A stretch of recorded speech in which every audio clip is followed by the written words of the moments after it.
Good morning, everybody. It's Marsha from Kansas Misfit.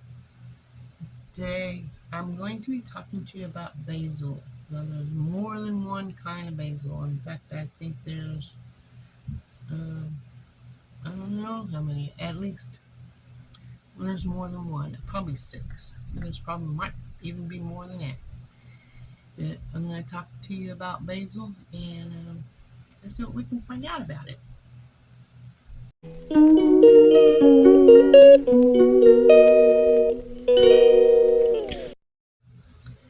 Okay, we're going to talk about basil today, and I'm not sure how many different kinds of basil there are, but there are more than one basil, and different things you can do with them.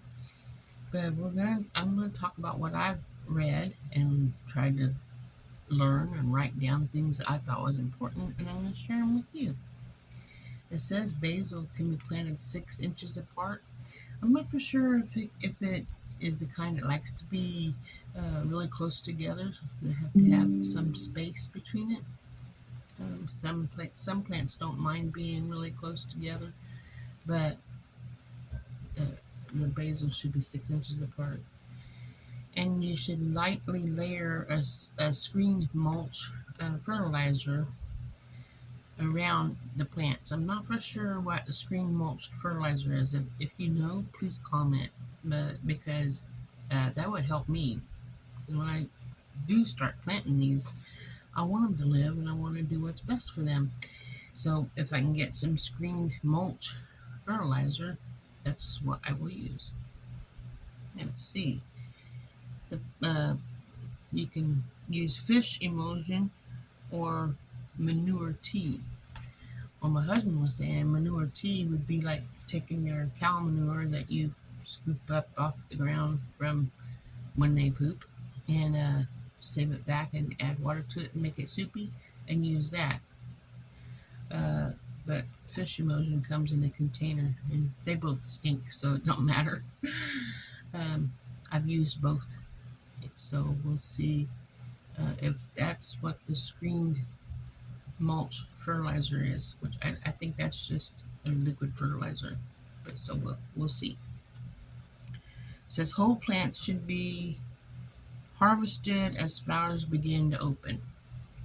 That's at the end when you're through harvesting throughout the season and you want to take the plant up, do it as the flowers begin to open.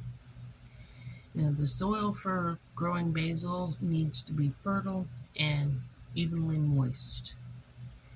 For the right type of sunlight, you want to have full sun at least 6 hours a day.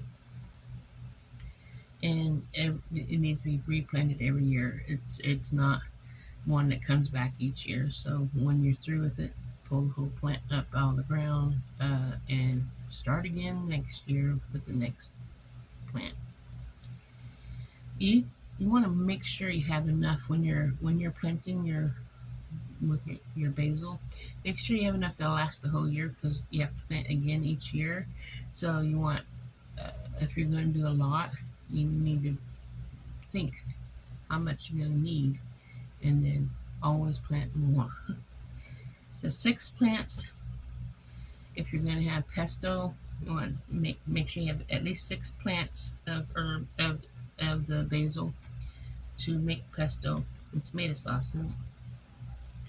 2 purple basil and scented varieties for making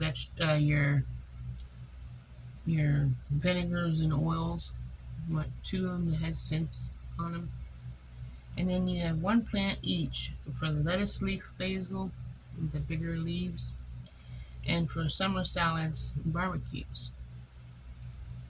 And then you want 2 bush basils, the ones that get bushy, feel like there's a hair tickle me, for containers growing throughout the year.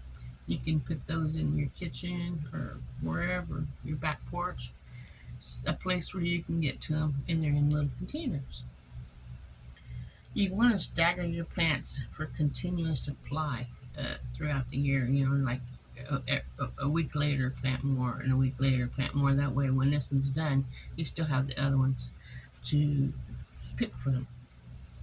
So always have fresh basil.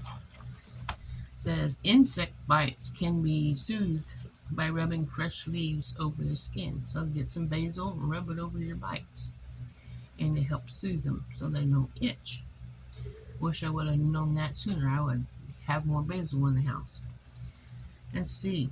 Basil is good to aid digestion. I did not know that. It relaxes cramps and muscle aches, and also reduces fevers. I did not know that either. I know peppermint does that.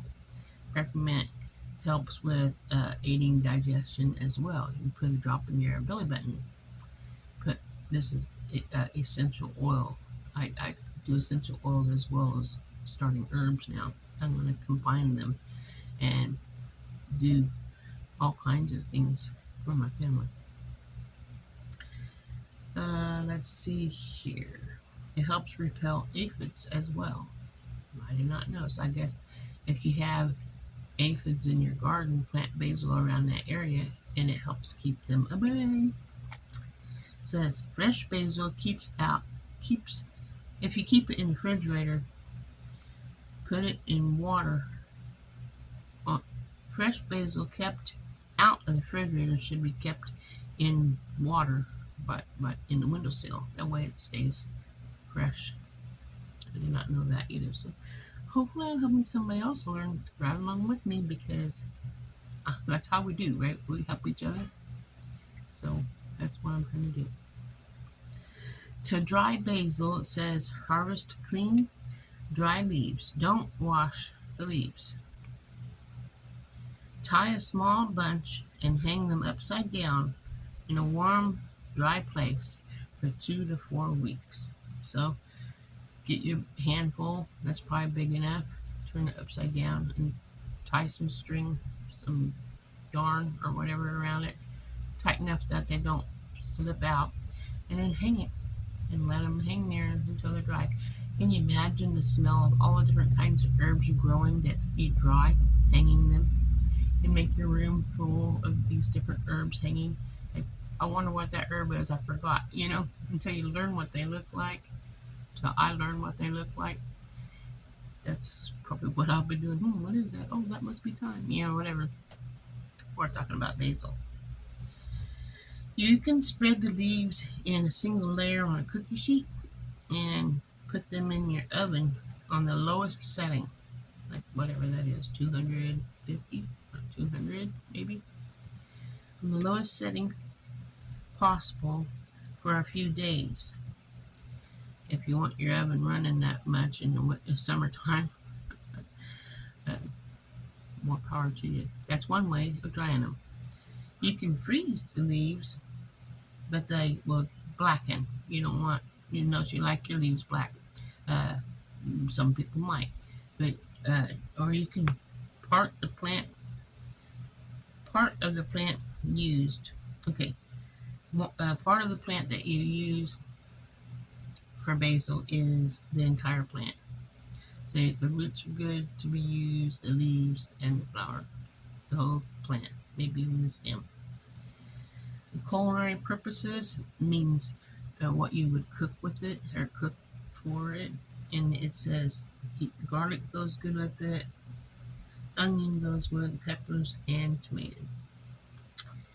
I'm sure there's others, but that's what the book mentioned.